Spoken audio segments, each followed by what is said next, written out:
Imagine walking into your own courthouse, only to be stopped, humiliated, and told you don't look like you belong. That's exactly what happened to Judge Elijah Carter, a respected black federal judge. But what the officer didn't know was who he was really dealing with. And when the truth came out, the entire nation watched in shock. The morning sun rose slowly over Crestview City, painting the courthouse steps in gold. Lawyers in crisp suits hurried up the stone stairs, clerks shuffled stacks of files, and citizens waited nervously in line, clutching papers for hearings. The courthouse was alive with the usual hum of business, a place where justice was meant to live and breathe. Judge Elijah Carter arrived, as he always did, calm, steady, and dignified. His presence alone carried weight, tall and broad-shouldered, with silver just beginning to line his hair. He moved with the quiet confidence of a man who had earned his respect through decades of service. For nearly 20 years, Carter had walked up those very steps, past the guards, through the marble hallways, and into his courtroom where truth was decided. But today was different. As Carter stepped forward, carrying only his leather briefcase and a file tucked under his arm, a sharp voice cut through the morning air. "Sir, hold it right there." Heads turned. A newly posted white security officer in a crisp uniform stepped into Carter's path, hand raised like a stop sign. His eyes narrowed with suspicion, his stance stiff and aggressive. Carter stopped, blinking once, surprised at the tone. He had been greeted here with respect for years, often with a simple nod or a polite, "Good morning, Judge." But this man's tone carried no courtesy, only hostility. "Yes," Carter asked, evenly, his voice calm. "Identification," the officer barked. "You can't just walk in here without showing ID." The crowd on the steps paused, sensing tension. Clerks slowed their pace. Lawyers glanced over their shoulders, a murmur rippling through the line. Most people recognized Judge Carter instantly. He was no stranger. He wasn't just a judge. He was the federal judge of Crestview. His face had been in the newspaper countless times, his rulings discussed on television panels. Yet here he was, being treated like an intruder. Carter tilted his head slightly, keeping his composure. "I am Judge Elijah Carter. This is my courthouse. I don't usually need to show identification to walk into my own courtroom." The officer crossed his arms, his jaw tight. "I don't care what you say you are. You don't look like a judge to me. Show me ID, or step aside." Gasps rose from the crowd. A young lawyer in line whispered to her colleague, "Is he serious? That's Judge Carter." Another clerk clutched her phone, already starting to record discreetly. Carter's eyes softened, but his voice remained steady. "Son, I've been serving justice in this courthouse for longer than you've worn that badge. I suggest you lower your tone." But the officer only grew more rigid. "Don't get smart with me. People try to sneak in here all the time. You're not getting past me unless I see identification. End of story."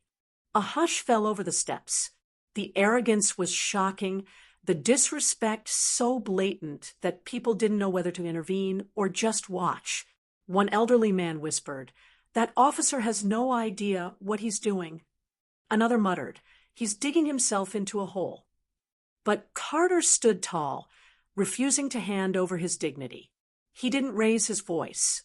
He didn't plead. He simply looked at the officer, his calmness making the man's aggression look even more misplaced. "Sir," Carter said, "this isn't about identification. This is about respect. And right now, you're failing that test." The officer bristled, his cheeks red. "I said ID. If you don't hand it over, I'll have no choice but to detain you until I can confirm who you are." Detain. The word hung heavy in the air. To threaten a federal judge with detainment in front of his own courthouse was unthinkable. Yet here it was, happening in real time, with dozens of witnesses frozen in disbelief. Phones were now out in the open. Several people were recording, some whispering into their microphones. Unbelievable, he's stopping Judge Carter. This is going to blow up online. That officer's career is over. And still, Carter remained unshaken. He placed his briefcase gently on the ground, his posture tall and commanding. He said nothing more, letting silence itself expose the absurdity of the moment. The courthouse entrance had come to a standstill. No one moved. No one breathed too loudly. Everyone was waiting for what would happen next. The steps of the courthouse, usually filled with chatter and footsteps, now felt like a stage. Every eye was locked on the confrontation. The weight of it hung in the summer air, heavy and suffocating. Judge Carter stood steady, briefcase at his feet, while the officer squared his shoulders, mistaking authority for power. "Why are you hesitating?" the officer demanded, his voice carrying over the murmuring crowd. "If you are who you say you are, prove it. Show me your ID. Unless you can't." That last line was meant as a taunt, and the crowd reacted. A ripple of disbelieving laughter spread through the lawyers in line. A clerk muttered under her breath, "He has no idea who he's talking to." A young attorney, no more than 30, stepped forward cautiously. "Officer, with respect, that man is Judge Carter. Everyone here knows him. He doesn't need to show you anything." The officer spun toward the lawyer, pointing sharply. "Stay out of this, or I'll have you detained as well. No one bypasses security protocol under my watch. I don't care what he looks like or what you think you know." The words sliced through the crowd. What he looks like. That phrase stung, carrying with it the ugly shadow everyone recognized. Prejudice. Judge Carter didn't flinch.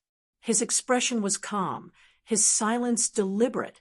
He knew every word the officer spoke was digging a deeper hole, not for him, but for the man in uniform. A middle-aged woman in the line whispered to her friend, "I've been coming here for 20 years. Judge Carter has presided over my cases. That officer is out of control." Phones were now raised openly. The crowd had shifted from quiet murmurs to a buzzing audience, capturing every word, every gesture, knowing they were witnessing a moment that would not stay confined to these steps. The officer took a step closer, his hand brushing the cuffs on his belt. The symbolism wasn't lost on anyone. A white officer, hand near his cuffs, standing over a black judge, a man who had dedicated his life to upholding the law. "Sir," the officer said in a clipped tone, "this is your last warning. Either produce identification, or I will place you under temporary detainment until your identity can be verified." The arrogance was suffocating, the audacity unimaginable. Carter finally lifted his chin, speaking in a voice firm but calm, every word like a measured gavel strike. "Son, let me teach you something. Authority without wisdom is nothing but arrogance, and arrogance has no place at the gates of justice." The crowd stirred, murmurs of approval rising. Someone clapped softly. Another voice shouted, "That's our judge." The officer flushed, clearly rattled by the calm dignity of the man before him. But instead of backing down, he doubled down. Enough with the speeches. ID now. A hush fell again. The officer had demanded the unthinkable. Judge Carter did not move. He folded his hands in front of him, standing tall, his silence louder than any protest. The crowd saw it, the humiliation, the disrespect, but they also saw something more powerful. They saw dignity that refused to bend. The tension stretched until it became unbearable. The courthouse entrance, a place meant for justice, now felt like a battlefield of pride versus principle. And somewhere in the crowd, someone whispered the words that captured it all. "This isn't just about ID. This is about racism. Plain and simple." Gasps and murmurs followed. The truth was out loud now, and no one could unhear it. The officer's jaw tightened, his pride wounded. But before he could act further, movement stirred inside the courthouse doors. A senior clerk, her eyes wide with disbelief, hurried out, pushing past the line. The moment of reveal was approaching. The heavy courthouse doors swung open, and a rush of cool air spilled out as Margaret, the senior clerk, came hurrying down the steps. Her gray hair was pinned neatly, her glasses perched on the edge of her nose, but her composure cracked the moment she saw the scene before her. Her eyes widened. "Officer, what on earth do you think you're doing?" The officer stiffened, his hand still hovering near his belt. "Maintaining security, ma'am. This man refuses to show identification." The crowd erupted in laughter, disbelief flooding the air like a wave. Margaret's face twisted in fury, her voice trembling with outrage. "Are you out of your mind?" she snapped. "That man is Judge Elijah Carter, the federal judge of this courthouse." The officer blinked, stunned for the first time. He what?" Margaret stepped closer, gesturing toward Carter with both hands as if she couldn't believe such ignorance. "He presides over this building. Every lawyer here knows him. Every clerk knows him. He is the reason this courthouse runs with integrity. And you," she jabbed her finger at the officer, "you've stopped him at the door like a criminal." Gasps rippled through the crowd, followed by angry mutters. Some people even shouted, "Shame on you! Unbelievable! That's our judge." The officer's face drained of color, but Judge Carter remained calm, his silence towering like a mountain. Finally, with deliberate grace, he reached into his breast pocket. He pulled out a leather wallet, flipped it open, and held up his identification card. The gold lettering gleamed in the morning sun. "Honorable Elijah Carter, United States District Court Judge." The crowd exploded. Applause broke out, loud and unrelenting, echoing off the courthouse walls. Lawyers clapped, clerks cheered. Even citizens waiting for hearings joined in. Phones zoomed in close, capturing the ID, the proud judge, and the pale, humiliated officer. Carter didn't raise his voice. He didn't need to. His words were low, but carried the weight of the law itself. "You said I didn't look like a judge," he said, his eyes never leaving the officers. "Perhaps now you'll learn. A judge doesn't look like one thing. Justice doesn't have a face, a color, or a uniform. But arrogance like yours," he paused, letting the silence linger, "always looks the same."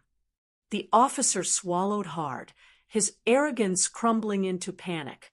He tried to stammer out an excuse. I was just following procedure, sir." But Margaret cut him off, her voice sharp. "Procedure? Don't insult us. This was prejudice, plain and simple. And now the whole world will see it." Indeed, the world was already watching. Phones streamed live, clips were uploaded, and hashtags formed faster than the officer could breathe. The sound of applause and chants filled the steps. "Justice for Carter. No more racism. Respect our judge." The officer lowered his head, unable to meet anyone's gaze. His authority had collapsed in front of hundreds, crushed not by force, but by truth. Judge Carter lifted his briefcase again, nodded politely to Margaret, and began walking up the steps. The crowd parted like the Red Sea, clapping louder with each step he took toward the courthouse doors. Every move he made was a statement. Dignity cannot be taken. Respect cannot be forced. And justice will always reveal itself, no matter how hard someone tries to suppress it. Inside, the courthouse awaited him, ready for the day's cases. But outside, a story was being born, one that would ripple far beyond these stone steps. The reveal had shattered the silence. And now, the fallout was coming. By the time Judge Carter entered the courthouse and disappeared into its marble halls, the steps outside had turned into a storm. Lawyers buzzed like hornets, clerks whispered with fire in their eyes, and citizens who had merely come for traffic hearings now realized they were witnesses to something far bigger than their own cases. But the real explosion was happening online. Within minutes, the first clips hit Twitter, TikTok, and Instagram. The captions were blistering.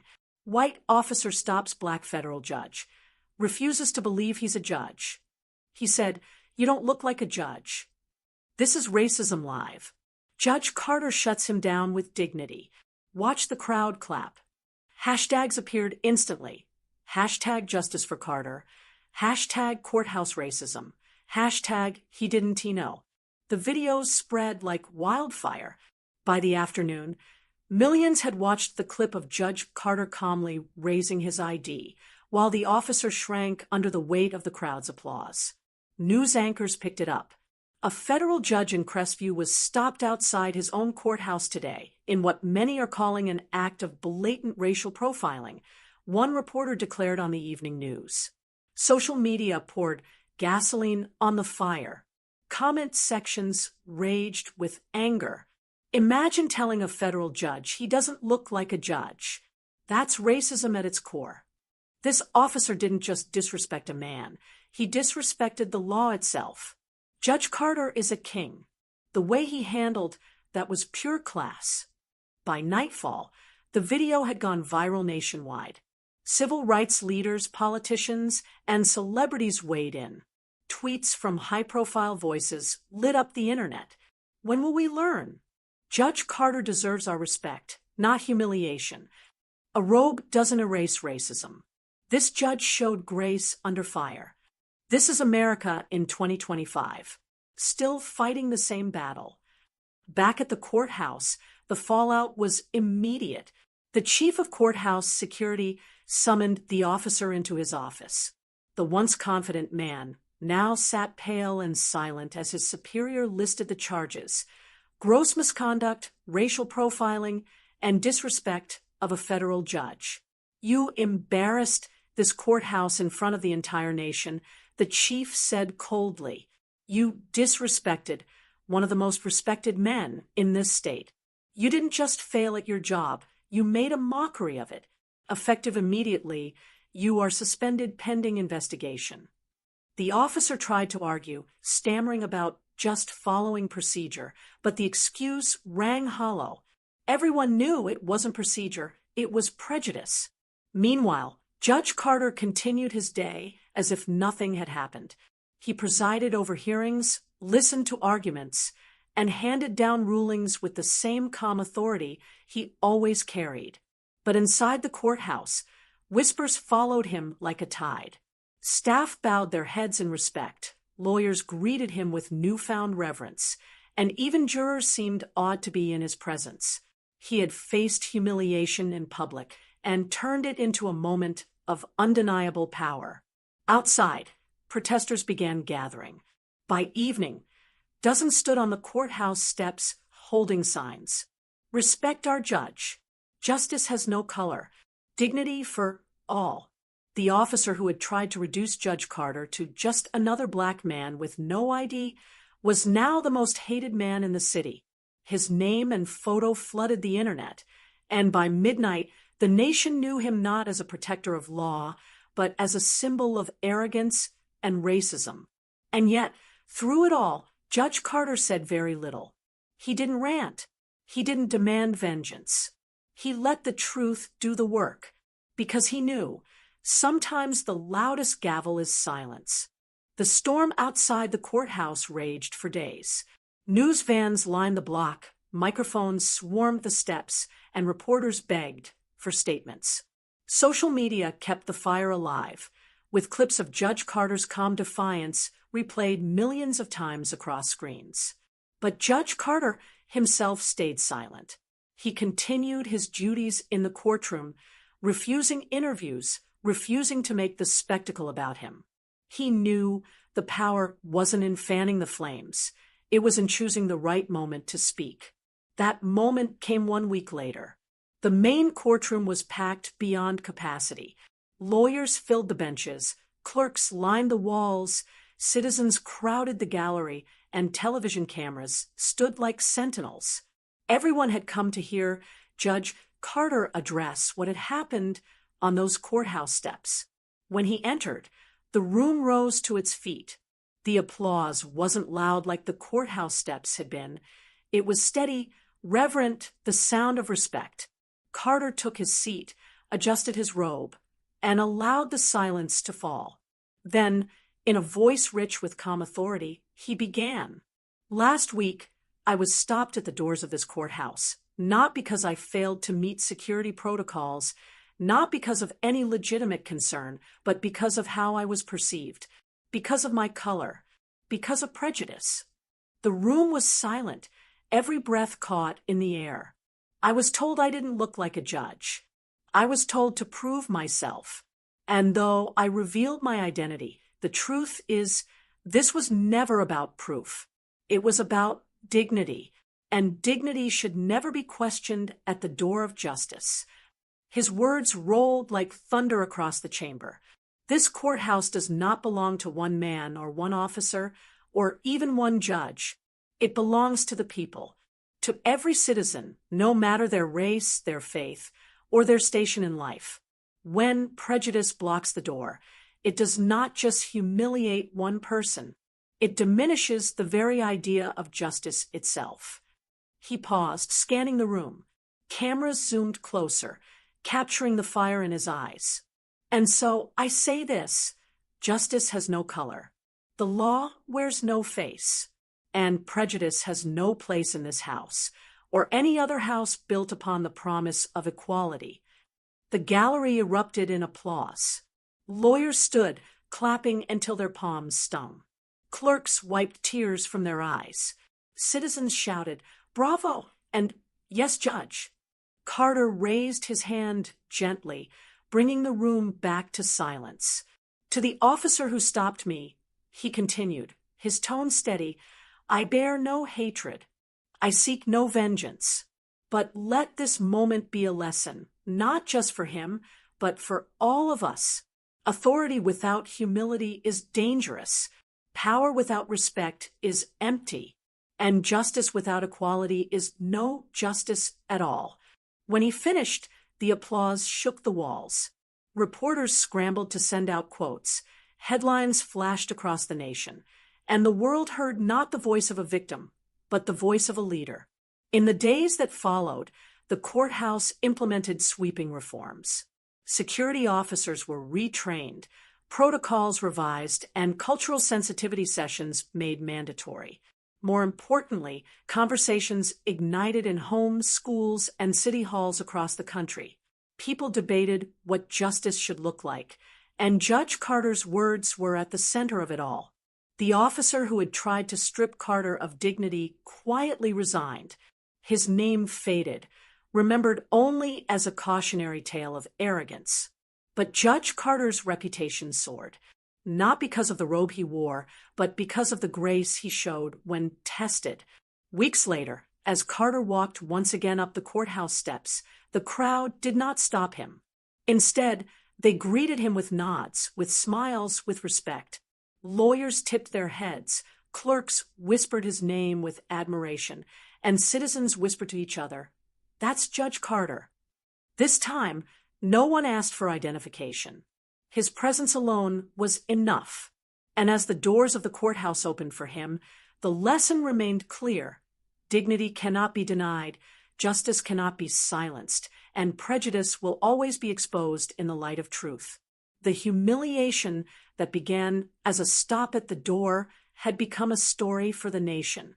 And Judge Carter had shown the world that sometimes the greatest battles for justice aren't fought inside the courtroom, but on the steps leading to it.